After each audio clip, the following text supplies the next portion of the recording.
get pleasure out of the job, when you actually see people improve, and then hopefully improve for long term, maybe a year later or 2 years later, you hear that they're doing so well in life. It's fantastic, and that is really good.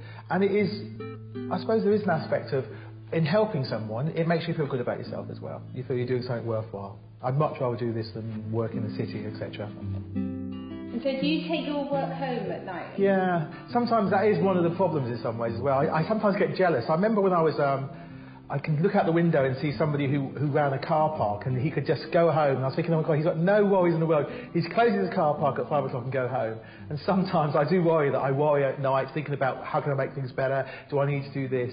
I think sometimes as therapists, we worry that if people don't get better, it's our own fault. Sometimes, you know, are we doing anything that we can improve on? Are we giving the best therapy? Should we be tightening up on something? And that does sometimes keep me awake a bit. I don't know if that's a good thing or not. Maybe I need therapy. I'd like to think you're a bit more reflective on people and not so judgmental.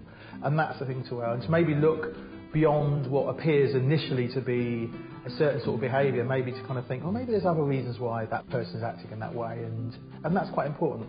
And that's something I want to try and pass down to my children sometimes. If they see somebody acting a certain way and the majority of people make judgments on that, they may think, hang on, yeah, that does sound initially a ridiculous behaviour. There may be other reasons why that person is acting that way. You know, like, for example, if someone's unnecessarily rude, it may be because they're anxious or insecure or not worried about themselves, which is why initially they just come over as rude. So I kind of want people to think wider.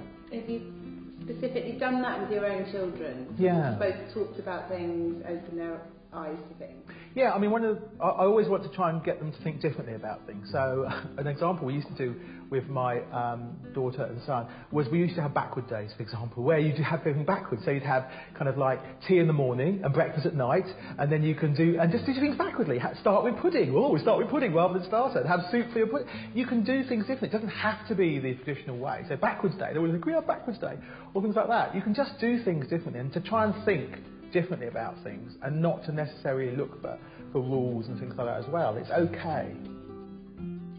So when we considered doing this series, we really had to think of a load of things. The first thing was, what was the effect going to be on the residents themselves?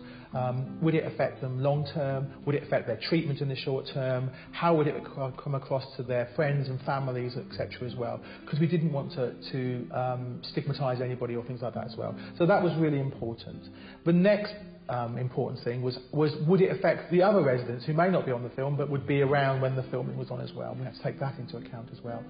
From a bigger picture, we really wanted to promote our unit. We really want to say that if you have these sorts of problems, there is a treatment that you can get, and you can get it, and it's on the NHS, and you can get that free. And that was the big reason when we're doing that. And I think a lot of the residents themselves who contributed to the film, when we talked to them about why they did it, they said, well, if one other person watches it who is similar to me and says, oh my God, that's me, and then goes and gets help, their job is done. And that would be a brilliant thing that they've done because of that.